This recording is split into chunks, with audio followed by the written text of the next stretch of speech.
nation, where unknown forces strike the edge of ecology. So we've just had the results of the general election in the UK, the 2015 general election, and we just wanted to put out a bit of a reaction to it, really. And we needed a day or two to get over the result and to sort of absorb it. And we kind of just want to provide our take on what we think the result means for the UK. So, as many will know, perhaps if you're abroad and not in Britain, you may not know the result, but the Conservatives, the Blues, or the Tories as they're also known, they won, and they didn't just win, but it was actually quite a landslide, really, which I think took a lot of people by surprise. Peter, were you pretty surprised by that? Yeah, possibly. I mean, I tend to have a more on-the-ground view of this. I wasn't really maybe thinking what would happen, but I actually went to the count in Brighton for Brighton Hove and Brighton Kemp Town. The two seats in Brighton Pavilion and Brighton Kemp Town and Hove. So you had the 3 seats, and they were counting the votes. So I really was sort of there seeing things actually being counted. So I was literally seeing the actual votes in the ballot boxes and stuff coming out. And when you start getting to really early in the morning and standing around for 6 or 7 hours, you're collapsing at the end of it. It's a bit hard to always quite know if the sun's come up or not, and quite what is going on. I did hear the exit poll before I left. I actually left here at midnight to go down. It was open from 11, but I didn't want to get there that early. So it was open from 10, but it wasn't worth going there before about 11. Because, sure. Nothing really starts happening, does it? The ballots have to be taken there. The boxes have to be taken there.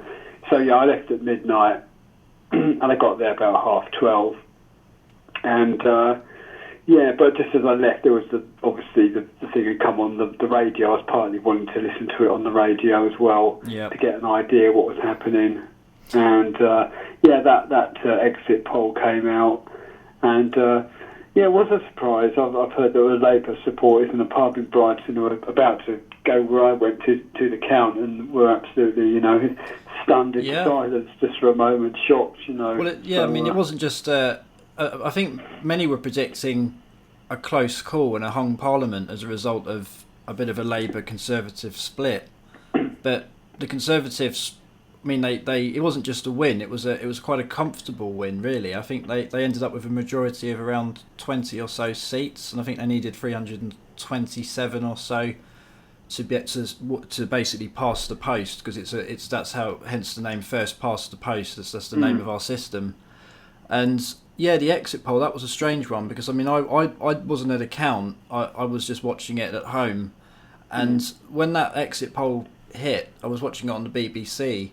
All of the pundits pretty much dismissed the exit poll. They said, "Oh no, that's purely conjecture, and it's pretty sensationalist. We don't expect the SNP to get 58 seats, and we certainly don't expect the Tories to win that comfortably." And I think the biggest shock, and the thing that they wouldn't accept, is the decimation of the Liberal Democrats from 50 odd members of Parliament down to about, I think the exit poll suggested 10. So the end result was even worse for the Lib Dems than the exit poll. And I mean, that was pretty shocking, but I guess that probably was a result of the fact they were in that coalition which they've been in with the Tories since 2010, and I guess people kind of just lost all respect for Nick Clegg and some of the things he did, such as, I think he agreed, he voted for the increase of tuition fees, for example. So that's right. I mean, it's not wholly unexpected. I mean, a couple of weeks before that poll was actually a poll with that result did come out, but they suppressed it a bit because the pollsters apparently didn't believe it themselves. They thought it was just a bit of an anomaly, Yeah. But going back to '92, with John Major won again against the odds, similar thing happened where no one expected it, and then he did. And at the time, I don't know about exactly at the time, but there was talk that it could have been a bit of a scam with some extra votes put into certain ballot boxes to make it swing over in marginal seats, which could be done, and there's an analysis been made of it, which I won't go into now. It's a bit too fiddly to explain over a phone, but Yeah, that could have been done in the major election. There's no real proof, but it's a possible thing that could have happened. I don't know in this case. I haven't looked at it in a sufficient detail. But, you know, I don't think there's any particular theories of it being a fraudulent election. But I certainly, you know, all these things, the trouble with the SNP did seem to create some sort of fear that maybe they were going to hold the balance of power, and I think that maybe has had an effect. But Yeah. the real problem is how disproportionate the result is to the votes actually cast. I mean, I don't know if you've seen any of the things in the paper and online showing how it would break down if it was proportionate, and if it had been, I think UKIP would have had, you know, quite a few MPs, 40 or 50 MPs, and same with Lib Dems, and I haven't got the figures to hand, but yeah, they'd apparently... Greens would have had 24, Yeah, you know. Apparently because we have a first past the post system, which I've read is a bit of an old, archaic, historical concept, and it's not really relevant for modern politics in the UK, because apparently it was originally set up when there was very much a two-party system, and we definitely don't have a two-party system anymore. I mean, perhaps we did 10 years ago, maybe even the last election, 2010 one, but I think this election perhaps arguably marks the beginning of a real need for proportional representation as an alternative to the old first past the post system, because I think I read the statistic about UKIP, and they apparently got 12% of the vote, which was accounted for around 4 million people. And if we had a proportional representation system, that would mean that they'd now be the third largest party in Britain, and they would have probably around 50 or so seats, maybe even more than that. So they've gone from that to what we have as a result of first past the post, which is one standing member of Parliament, which something just doesn't seem right there. And I mean, I guess, you know, say what you will about UKIP and their politics, but they obviously are proving relatively popular, but there's just no representation as a result of this system. And it seems flawed, and it doesn't seem right to me. It does seem like it needs reform. Yeah, it does seem strange, and it's a shame really, because they do put a lot of effort in, all the parties, and you don't have to agree with them all, but they've all got their points to make, and if they're in an alliance even an alliance or just in Parliament, the Tories still would have got in under a proportional system. Yeah, they would still be the biggest. But they would have had all these other parties that they would have had to have convinced if it was a close run thing. They might have had to agree with some and disagree with others, and you know, it's like an abacus. You slide beads one way or the other to make a big pile on one side, and that gets it through. And if you slide them the other way, it goes the other way. And we did have a referendum about PR, which is proportional representation, a few years ago, and it got voted out. And the system they proposed was a quite confusing one. I can't even remember the name of it now, because there's quite a few different systems you can have. It's not one thing called proportional representation, unfortunately. It's a number of different systems. And the one they chose was one where you have to have a sort of, you write numbers on all the candidates. I think you write number 1, say you wanted Tories, and you write number 1, then you write 2 for Labour if they were your second choice, and so on. And then what happens is the last one in the ranking order those votes get moved up to the next one if they don't get in, they drop off the list. It's very confusing, and no one really understood it, to be honest. I still don't really quite understand it. And I vaguely remember that referendum.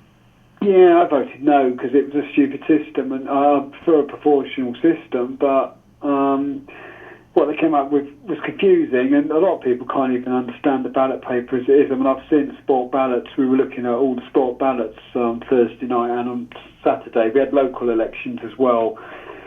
So I was at the Thursday one from just after midnight to 6 in the morning, and they didn't even announce the results then. I went home, I was too tired, and some friends of mine did stick it out to about 9 o'clock in the morning when they finally got the results. Right. Which, last time I did, it was 8 a.m, so it was ridiculous last time. But this time it was just as bad. But we did have 2 elections at the same time, and they had 2 lots of ballot boxes. So, and they opened them all up on the same evening, which slowed things down a bit. because you have to validate the vote. There's so many stages in how votes are counted. It's not simple. They take them all out, then they validate them, which means you go through and you work out, do they tally up with the numbers at the polling station that have been claimed to have been cast? All right. Because when you get a vote, they tear it off a pad and there's a bit left over, a stub. And they have to compare all those, I believe, to check they've got them all. And then they have to bundle them all up into batches of 25, which takes a while. And then they go through ones that is a doubtful, called doubtful votes. And these are the ones that you think of as spoil or just confusingly made, even though it's very simple to put an X. Or if it's a local election, you might have 3 votes for different candidates, different councillors. But, you know, the public, you know, they still do funny things. Some of them just put, you know, 2 X's on when it's meant to be 1 on the general, or they write numbers on it. I mean, the things I actually saw, somebody coloured one in with felt tips, all different colours. I mean, that was bonkers. That's bizarre. You know, that was just silly. Some of them are postal votes, and that they can spend ages messing around with the ballot paper if they want, because they get sent the same ballot paper. It doesn't look any different. Yeah. Quite a lot, you know, they have, too many X's, or someone rubs one out, and then they do it again, and, you know, it's down to the returning officers'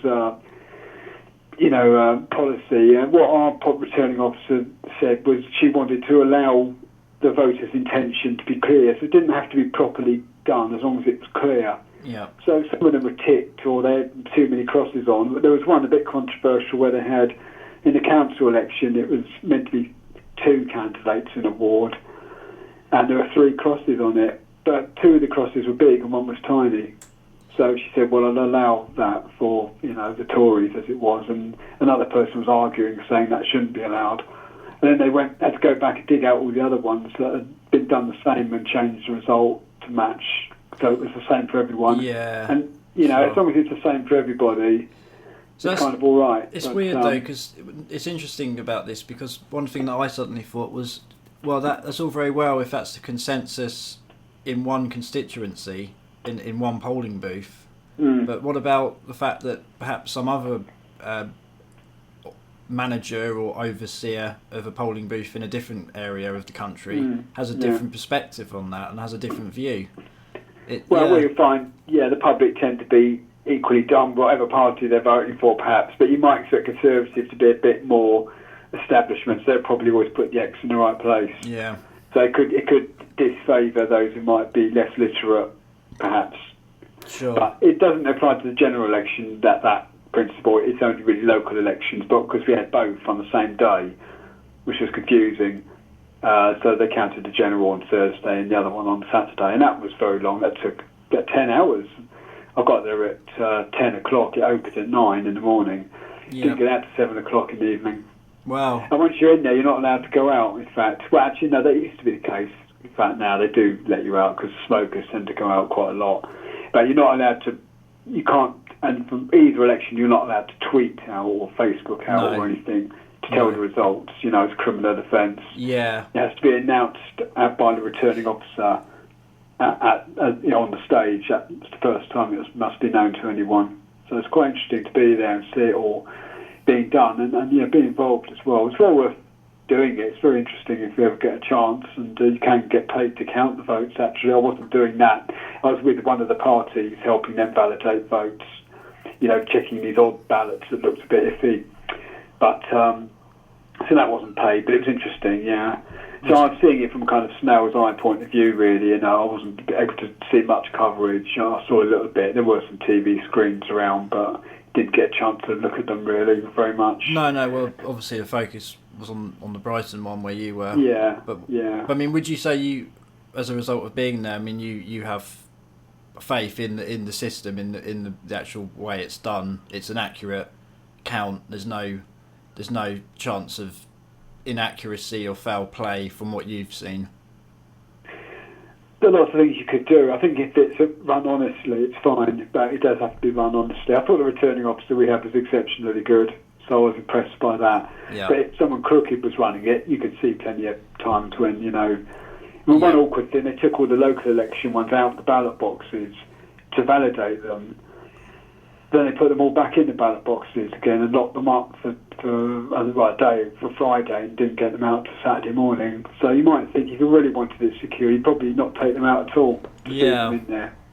But they tried to validate both lots at once, which slowed it down a lot on the Thursday and probably was a bit unnecessary, may have been a mistake. But it was a real anomaly because the locals are every 4 years and the general is now every 5. That didn't used to be the case, but it was an anomaly. But they both fell on the same day. It apparently won't happen for another 20 years unless they change the system. Yeah. Okay. So interesting. it's a strange way of having it. So it's. But if we get the Europe Yeah. referendum, that'd be the next one. Well, I think. Yeah, that's. I mean that. So now we've got the Conservatives in. Then we have an EU referendum. They've promised an EU referendum vote, and I don't think they've said when that will be. But I don't think it. I remember reading it was 2017. I'm not sure where I got that from. So it's not around the corner. It is still a while away. Well, politically, it's quite around the corner. If you think of 5 years of a parliament, it's 18 months. Yeah. And look how long that Scottish thing went on for. It's just, it's interesting just because, I mean, one of some of our previous episodes, we were at an event, there were some speakers, Democracy in Danger, and I think on probably on more than one occasion, it was mentioned that the EU is soon going to pass some sort of regulation that is enforceable. It's not a directive. There's a distinction in EU law between a directive and a regulation. The regulation is like the law, and every state must abide by it, essentially. But they're essentially changing the system, so it's going to become much harder for a member state to actually get out of the European Union, and they need some big consensus. There needs to be a vote, and all the states essentially have to agree that state can leave. So it just sounds like it's going to be a tougher act to get out of the EU if we actually do vote to get out. I mean, personally, I get the impression that most people in Britain would still vote to stay in the EU, perhaps out of ignorance of what the EU represents and what's going on. But I think the mainstream media they seem to be generally pro-EU, and there seems to be a general sense that it's the radical stance to be anti-EU and to say that the UK should pull out. But who knows what's going to happen in the next couple of years? There could be many events that unfold that sort of sway public opinion. Yeah, I think making predictions about any of these things seems to be a fallacy. I mean, when we had that talk with Ray Sheaf just a few weeks ago, he was telling us it was going to be a kind of meltdown after the election, and now that's completely settled. It's a stable government, albeit one we might not like. Pretty stable, very stable government, yeah. Kind of classic conservative government. Yeah, actually it's not that big a majority though, to be fair, and although it's a majority government, there have been bigger ones in the past, but it's hard to see where the opposition will come from with a Labour Party that's rather been broken at the moment. It's going to take a long time to rebuild that. They really need a solid, strong leader to step forwards, and I don't see anyone out there. I don't think the next leader they have will be the one that fights the next election. They probably need an interim leader just to build it up a bit, and then get someone in who's got a bit of clout. Yeah, I mean, Ed Miliband's. I had my doubts about Ed Miliband, but he was actually growing on me as a person, and I was starting to gain some respect for him. And it's always important. People, I think, tend to forget, but in 2013, which obviously wasn't very long ago at all, we almost went to war with Syria, and we almost went to war against the Assad regime.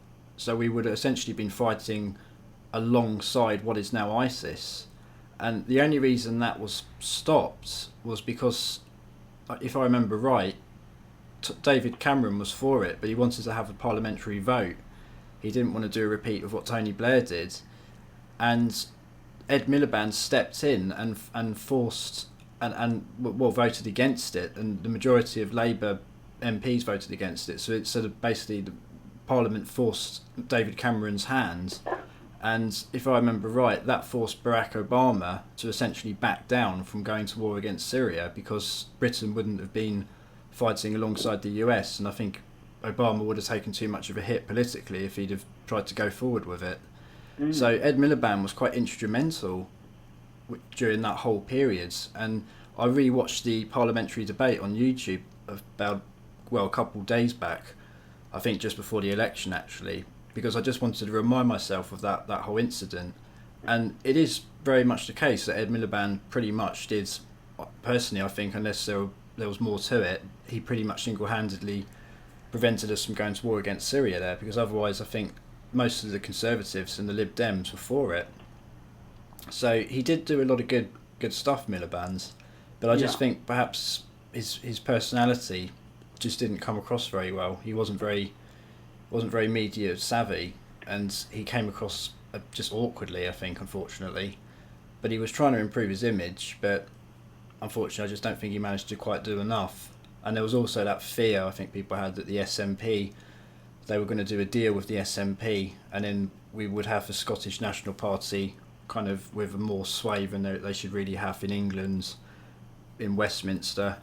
So there was all that going on, and I guess all these things probably contributed towards people thinking, no, we need a stable economy, and Cameron seems to be doing a good job of boosting the UK's economy and putting us back on track in terms of being on the world stage as a major economy and all this business.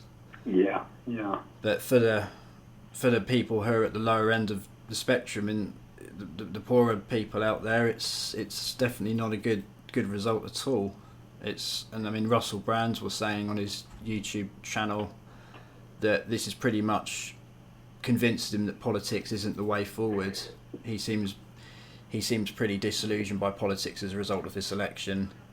And I mean, I don't agree with a lot of what Russell Brand says, if I'm honest, but I think he's a thoroughly decent guy, and he's got a lot of integrity.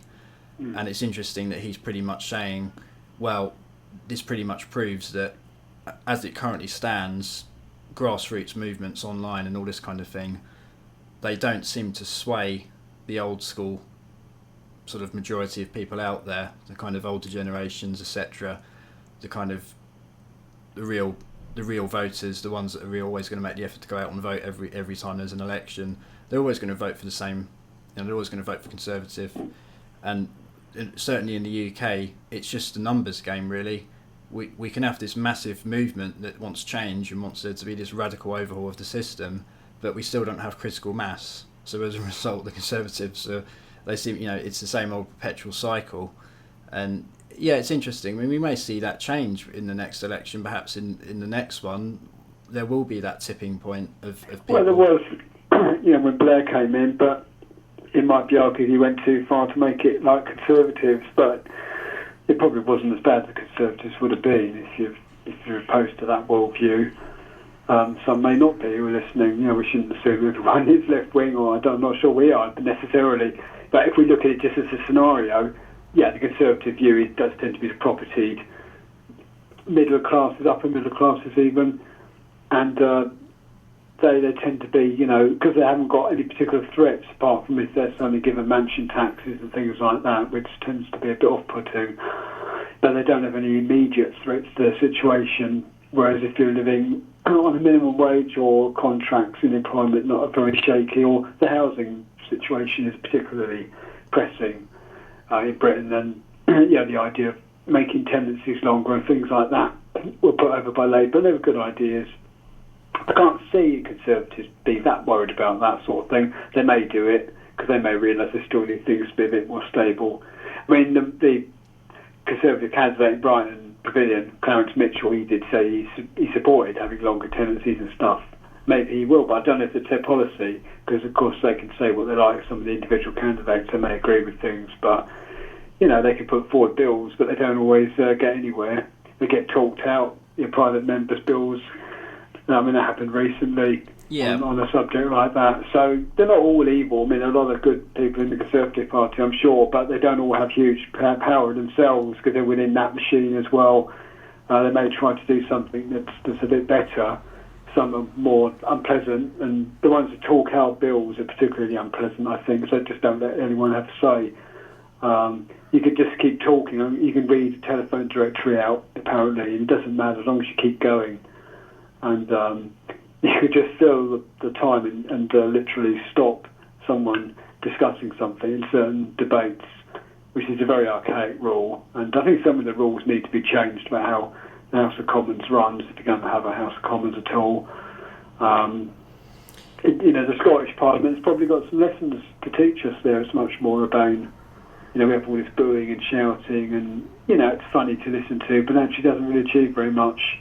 I think its time maybe has got to an end. Maybe not get rid of all the colour, but maybe just have a bit more sensibility in the way it's run. I think, because it just doesn't help anyone get points over. No, absolutely. I mean, whenever I watch parliamentary questions, I end up just feeling like I've watched a stage play. It's just pre-written speeches and lots of acting, and it's an entertaining display. It's really quite comical actually, but I don't really get the impression that it's democracy in action. Really, it just seems, I don't know, it just seems a little bit pre-planned, and it isn't really a debate. It's just kind of everyone just follows the rules, and the kind of politicians who are a bit outspoken, I mean, they seem to be disappearing off the face of the map now, and this election seems to have really carved the way for that. I mean, I don't know necessarily if I agree with all of his politics, but George Galloway is an example of that. He's now had to, he's no longer a member of Parliament for Bradford West, so you won't see him anymore giving his dissenting... I think we'll see George Galloway somewhere. Well, we won't see him in Parliament, though. I mean, we won't see him giving his amazing... You voted that before, though. Yeah, sure, but I'm talking about the next 5 years. I don't know. I mean, he might stand in by-election. He's challenging the result, apparently, but I don't know much about that. I think he's challenging the result because he doesn't think that the Labour MP, the MP, I can't remember their name, but I think he feels there was a bit of an unfair game being played there, and there was some underhand tactics going on. I don't know the full details. I don't know about it in detail, no, but he has been voted out before and may come back. So I think he was talking about standing for the Mayor of London. He might do. That seems to be his next idea. Yeah. But Galloway was a dissenting voice that was always very entertaining in Parliament, and for the time being at least, we're not going to have people like Galloway around. We've got Caroline Lucas back in. I mean, that's good. I know we may not agree with everything she says about the climate change stuff, maybe, but she does a lot of good things.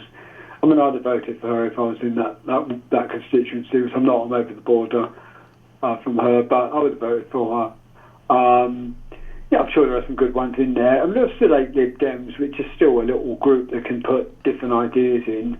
That's still 8 times what the Greens have got. That it's not enough to hold the balance of power, but it's still a little group in there that can put things forward. If they become a bit more true to their ideas, as they were before, they just got a bit too close to the boss, as they say. There's a phrase, getting sick with the boss. I don't think anyone knows what the Liberal Democrats represent. That's the problem. I mean, if you ask me what do they represent, I wouldn't know. I don't know what the distinction is between a Liberal Democrat and a Tory. There's quite a lot. I've been to Liberal Democrat conferences a few times when they used to be in Brighton. Yeah, I mean, it's a different episode to really talk about that in depth, but I think I'm confident in saying that would be the general consensus. Certainly, people of a younger generation. I think now no one knows what the Liberal Democrats represent. Yeah, I think recently they've let themselves down because the problem is they have gone against things that they might have engendered, and by doing that, they may have done it for pragmatic reasons. And to be brutally honest, it's a fair thing to say. The Liberal Democrats probably did a lot of good in the last government, because without them, it probably would have been a lot worse. But that's not very good when it's still very bad, And that's the trouble. You don't see the worst thing you would have had if you hadn't had them there, No, Nick Clegg was in a very difficult position, and I think his speech when he resigned, it was a very powerful speech, and I think it was the sort of speech he should have given a long time ago, because I think people realised he's a human being and he's got passion about what he does. But he's a good bloke, Nick Clegg, absolutely. And I mean, so's the previous Lib Dems, like what's his name, Charles Kennedy and Paddy Ashdown and all them. Yeah, they've had some good ones, didn't they? But it's just unfortunate. They were in a very difficult situation 5 years ago, and they've been punished for it. I mean, hopefully they will come back. They've been up and down before, and they've probably never got quite this big before. We did have the Lib what's it called before? Lib Lab Pact, hard to say, in the 70s. I can't remember much about that. That was about 1975. So they were in power before, and before that I think it was Gladstone, going way, way back. Yeah. so they've had their moments, but yeah, they may have to wait a little bit for another one. What would you feel about UKIP? I mean, Nigel Farage today is now apparently still going to be the leader, which is good. Yeah, so he stood down, and then apparently they've rejected his request to stand down. So they want him so badly to be the leader of UKIP. Yeah, and he's accepted that, so he's on track to remain the leader. That's good. I hope he has a bit of a break though over the summer. Yeah, I think so. I think he will. I mean, I think UKIP. I mean, I generally think that they've got some very interesting views about things, and what annoys me about UKIP is that there seems to have been a real attempt to kind of assassinate Nigel Farage's character by the mainstream media, and there's a very aggressive militant leftist sort of grouping out there in Britain, and I think the BBC perhaps represent that to a certain aspect. I mean, going back to the Question Time episode when they were all interviewed, and there seemed to be this sort of renter mob in there that were just anti-UKIP and anti... Oh, yeah, but, in the audience. Yeah, in the audience. But it just basically, I mean, certainly from my perspective, what people I speak to and the kind of social circles I hang around with, everyone seems to think that UKIP are kind of this aggressive, right-wing, almost fascist-like party, which seems to be the result of a smearing campaign by the media. And it seems to have, I mean, even though it seems to have been quite effective, UKIP still ended up doing extremely well during this election. As a number of votes, they did very well. Yeah, absolutely. And one interesting thing Farage said, and I don't know if it's true or not, I mean, I guess he must have some evidence to back it up, but he was saying that they've realised that there's a massive amount of voters who are sort of in their 20s who are voting UKIP and supporting UKIP, so there's a much younger vote coming forward for UKIP. So I don't know what that's about. I mean, perhaps there are people out there who are getting quite savvy and getting quite aware of alternative news and media and think that actually, you know what, some of what UKIP have to say is pretty spot on. Maybe. I didn't see it myself. I mean, I know the Brighton UKIP, and I was with them during the election, helping them out. I didn't vote for them, actually, because I didn't stand in my area anyway, but tactically I wouldn't have done because it was better for me to vote Labour. But they're a nice bunch. They weren't very young, I have to say, so I didn't see any evidence of that from what I saw, but I'm sure other places it may be true. Well, this is what Farage says. In terms of the council, again, they got quite a good share of the vote. They beat the Lib Dems in several wards and occasionally beat the Greens, but they didn't get any councillors, unfortunately. The one they did have, they lost. I think they consistently came third in certainly when I was watching the results coming in nationally, they were consistently third.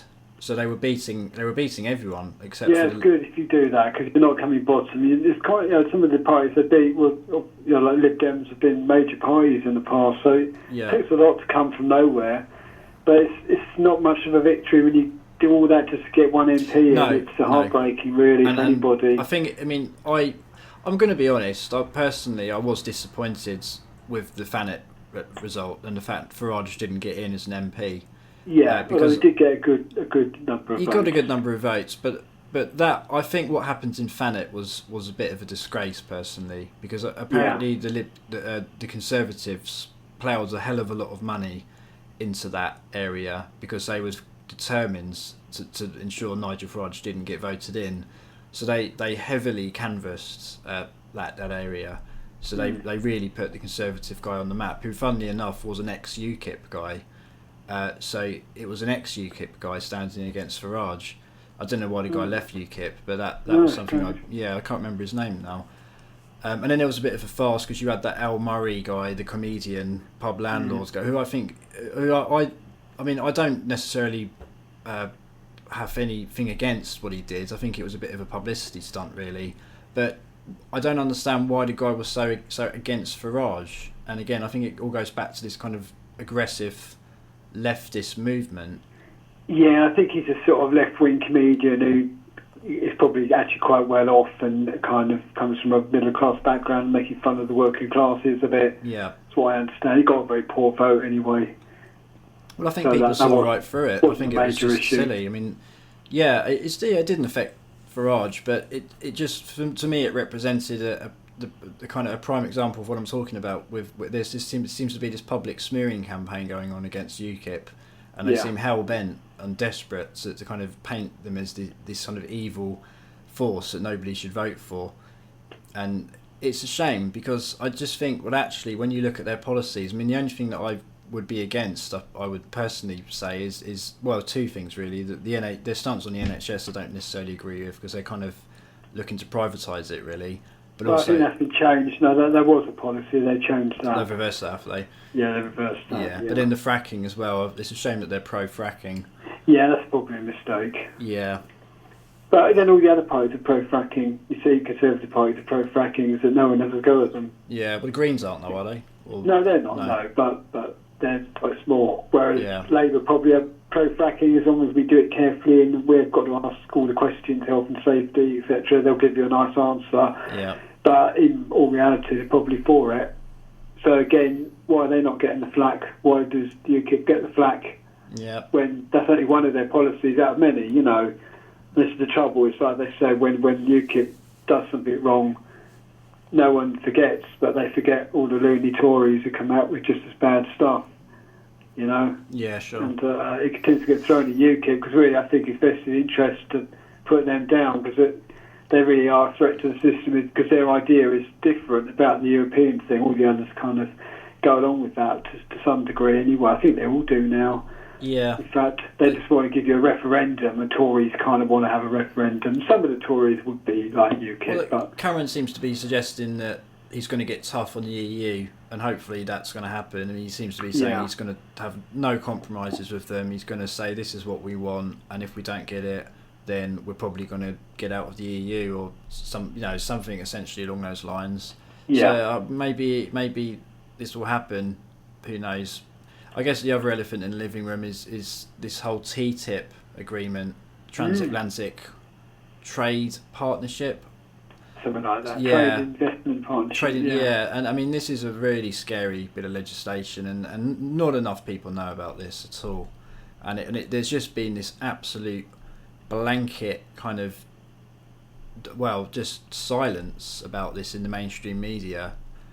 And I don't know if UKIP are pro TTIP. I think somebody at that Democracy in Danger event we went to seemed to be... there was someone thought they were, and I said they're not. They're not, okay. They're anti-TTIP. I remember you saying now, yeah, okay. If you Google it, just put UKIP TTIP into YouTube, and you'll find a bit where their press officer, I think, says they're against it at a conference, so it's good enough for me. Yeah, no, it's good enough for me, yeah, I didn't realise, but I didn't think they would be. I just wasn't sure. But you're going to get, there's all sorts of silly disinformation flying around about everything in elections. You've got to really go back and find who's really said what. Yeah, exactly. These things get misreported. But this seems to have a lot of sway at the moment, and certainly that the debates at the kind of the planning phases we're apparently at with TTIP, and there's a lot of behind the scenes negotiations going on, and we're not privy to them at all, and they're between the EU and the US essentially. I think the UK is sort of involved, but it's more sort of Brussels US type kind of arrangement going on. And I mean, I don't know a great deal about it, but from what I understand of it, it basically just gives corporations permission to sue governments if they feel that their own sovereign laws are somehow acting as a blocker for the corporations to make a profit. So, for example, if the UK was suddenly adamantly against fracking, a big US energy company could come into the UK and say, well, you know what, this is affecting our ability to make a profit, so we're going to sue you. And that's how I read TTIP. And yeah, it's terrifying. And the Conservatives are pro-TTIP. They're completely pro-TTIP. I mean, Boris Johnson wrote an article in The Independent saying that anyone who, basically Churchill would be pro-TTIP, and he was kind of playing on the whole VE Day celebration thing, trying to promote TTIP, saying I think he called it Churchillian. He said it was this fantastic Anglo-American trade arrangement that was going to basically promote business and make everyone rich. But I don't know, it seems quite sinister to me. Seems like it's the end of sovereignty, really. Seems like corporations are finally going to take over. Yeah, I mean, this is the real deal. I mean, obviously we talk about New World Order and stuff, but we mustn't forget that behind all this politics is the covert stuff going on, which is probably the real story, really. Yeah. And but yeah, there was a demo about TTIP in Brighton a couple of weeks ago. But there's on the 31st of May in Lewis, I think there's a whole, I don't know if it's a day or if it's just the evening, I'm not sure, but there's a thing there in a community centre about TTIP, some speakers talking about it, I think a film and a social afterwards. That might be worth going to. I think it's at the All States Centre in Lewis. Okay. Yeah, I hope to go along, well, maybe you could, I don't know, record some stuff. But that'd be a good place to find out. If we got some bits of audio from that, we could learn more about it and put it out on the information. Yeah. Unfortunately, there was a hustings meeting about TTIP during the election campaign we could have gone to, but it clashed with one of those democracy in danger events, so we couldn't go to that. But I do know the local UKIP were at it, and they said they were against it, so that's something. Yeah. So yeah, I don't want to believe what goes around from some of these second party, is that the phrase, that kind of First hand party rumours, Yeah. That aren't always true. You Yeah. need to go back and check what someone's actually said themselves, because to say the left, in terms of the hard left, there's a lot of kind of left-wing parties who did very bad, Left Unity and Tusk, a trade union, Socialist Coalition, and you can always tell these things are going to fail. The more things they've got on them saying they're united and coalitions and things like that, it generally means they're even smaller than that. Yeah. Two guys in a pub, and they did very badly. Well, I think they may have meant well at some level, but they just split the left-wing vote as usual, and nothing's achieved. They lose a deposit, and so what? And they're the ones often throwing the nasty stuff at UKIP and others and saying, you're this, that, and the other. But then they get really bad results, and that's all they are. Yeah, so they'd be exactly. better off having a pressure group to do that rather than having a political party. Because often parties aren't, even for UKIP really, I mean, it's not ideal even being a party, because once the referendums happen, what are they going to call themselves then? It could exactly. mean they've got to rethink it. They're essentially a one policy party, so it's not the solution at all. It's just they seem like arguably they seem like the best of a bad bunch, really. But only if you're anti-EU. I mean, a lot of people aren't anti-EU. I mean, the thing about being anti-EU is I'm not 100% decided where I stand on when it comes to this debate. But I just think that Farage has put forward a lot of very convincing arguments with regards to our sovereignty as a country and any country in Europe, not just Britain, and we seem to be becoming. I mean, I remember when I did law at university, I did an EU law module. And one of the things I took away from doing that was that ultimately the debate about the European Union is about whether or not you believe that the EU is what's known as an intergovernmental organisation, or whether or not it's what's known as a supranational organisation, which is very academic kind of wording, but essentially all it means is the EU just a bunch of governments having a meeting and discussing policies and having a shared front that they broadcast to the world and basically get together and do trade, or is it ultimately an attempt to become a super state like the United States of Europe? And it's not popular in academia to say that it's a supranational body because that's not the general consensus. The consensus is no, it's just an intergovernmental thing, nothing to be scared of. Yeah. But actually, in my opinion, and certainly from what I'm seeing of what's happening, no, it's not. It's blatantly an attempt to create a super state, and it's a stepping stones approach, as David Icke would say. And we're just, every few years that passes by, we're losing more and more sovereignty. And some people seem to be pro that because they seem to be suggesting, we shouldn't have barriers and we should all just be one world, or, do you know what I mean? But I just don't think that's necessarily the idea they've got. They've not got this utopian idea at heart. They seem to. It's more centralising power, and that I'm not convinced that's going to promote freedom at all. I think it's going to do the opposite ultimately. Yeah, it seems nice to have no borders, but as Alex Jones says, borders are fire breaks, are like fire doors against tyranny. You can really stop it in a country if things go wrong.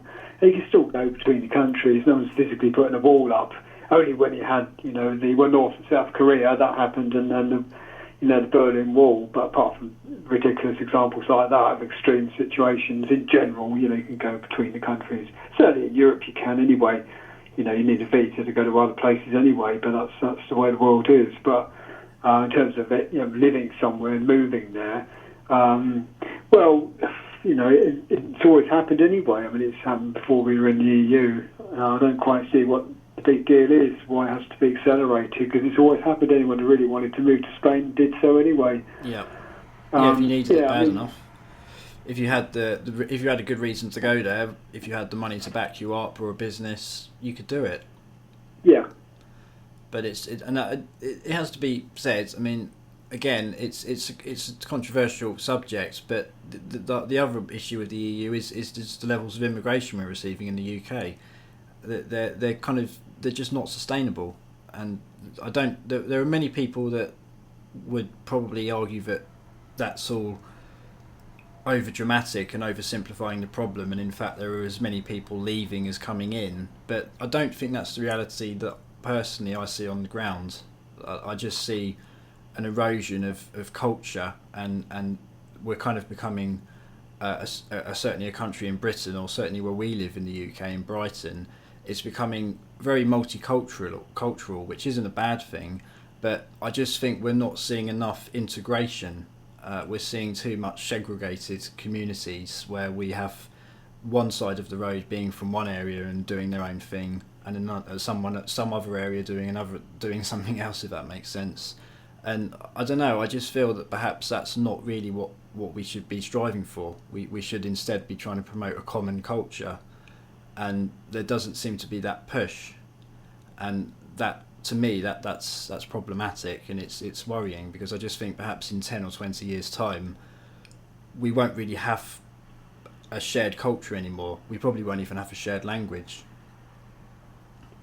Yeah, you definitely need something running in parallel with what they've got if they're coming here to have different areas. That might be all right, but I think you need to have the common culture as well as an umbrella over that, otherwise it's going to lose direction at some point. And certainly, in terms of the population level, I mean, you could build over every square yard if you wanted to, but in reality, if you want to have water and food and stuff, you've got to have greenery and things as well, or it's going to be an awful dystopian kind of, Robocop-style megacity, which you'd end up with. So if you're going to have reasonable standards, you've got to have a balance of countryside and towns and stuff. And you don't want to degrade the countryside with too many roads and trains and stuff. Or it just becomes completely horrible anyway, and you wonder why anyone would want to come here. Well, yeah, if it's just about money. And if it's only about money, well, I don't think that's a very good reason to do it.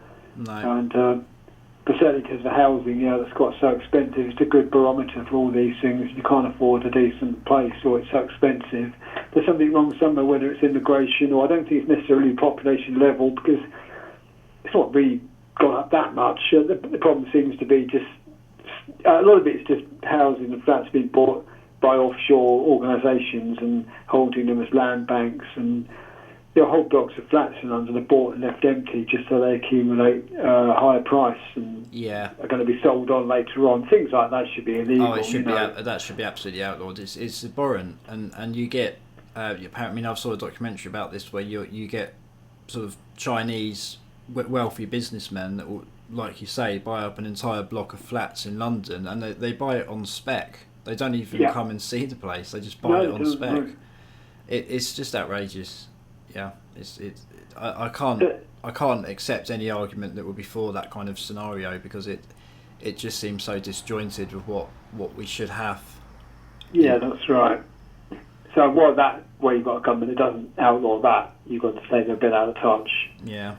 And the Tories are more likely to be out of touch in that way. Yeah. I think than the Labour would have been. But Labour weren't perfect by any means, and they did get voted out in 2010, I think it was, because of a lot of problems. They'd done different things that weren't popular, but maybe they would have doubly know at that time. Or is it just the usual thing you expect, swinging back and forth between two? There's a slightly more reactionary version and a slightly more liberal version, and you go back and forward, and obviously it's dramatic when the election happens, but how will it look in a year or two? We may just think it wasn't a big deal, it's just similar. Yeah. Yeah, I mean, it's probably. I think we're probably just going to get more of the same, really, in the UK. But it just is more of the same, which benefits some, but not others. But I guess that's just the way it is. Yeah. It's just how politics works. But yeah, it's at the end of the day, it's probably not even a particularly surprising result. It's just a. I think perhaps one what you're expecting. Yeah. Isn't it? I mean, one if perspective you I pop a got. balloon and you never think balloons make a noise, you'll No. jump when it's a bang. But Yeah. if you think it's going to happen, it's only because we didn't expect it, perhaps. But maybe it's not that surprising, really. If you really look at everything and the way there was a coalition that was basically a Tory government, really. Then with the Lib Dems dropping out and this SNP were coming in at another angle. There's certainly going to be a sense of, well, this is the chessboard, and what's the next move? Well, if you don't want to have, the SNP ruling things, you're going to have to tactically vote in some way. Whether anyone set this up to be this deliberately or whether it's just the way things have gone, I don't know. Could all be a charade from the start, but it's certainly disempowering in terms of the proportionality, that's for sure. Yeah. I mean, I was just going to say one perspective I got was just that there was people beginning to suspect that we were going to have a bit more of a chance for a hung parliament where there may have needed to be some serious debate going on between the various parties to come to some sort of arrangement, and in that space maybe Labour would have gained a bit more power and maybe even UKIP would have got a bit more sway, but no, there's none of that really. It's just much of the same. And there you go. And I guess let's just hope that now Cameron's got more power and the Conservatives have got more power and Michael Gove and that are going to start hacking at the Human Rights Act and all this business. We don't end up in a country that becomes intolerable for us. But that Human Rights Act was only passed in '98. I mean, they will have another version of it, but and I mean, to be fair, I mean, it probably does need to be looked at, the Human Rights Act. There's a lot about it that I think is probably flawed, but it depends what they do with it, really. So I guess that's probably a good time to wrap it up. There you go. That's, I think, really we both seem to be on the same wavelength. I think we're just chewing it over, really, and we're just hoping for the best for the country and for us as in our current situation. And I was a little bit disappointed, but I've had time to sort of absorb the result, and maybe in terms of economy and stuff, it may end up being good for the country to have a stable government that seems to know what they're doing in terms of keeping the books in shape, as they say. But we perhaps just didn't quite get the result that would have been nice to see, perhaps. But it's all perspective, I guess, and I guess that's a good place to leave it.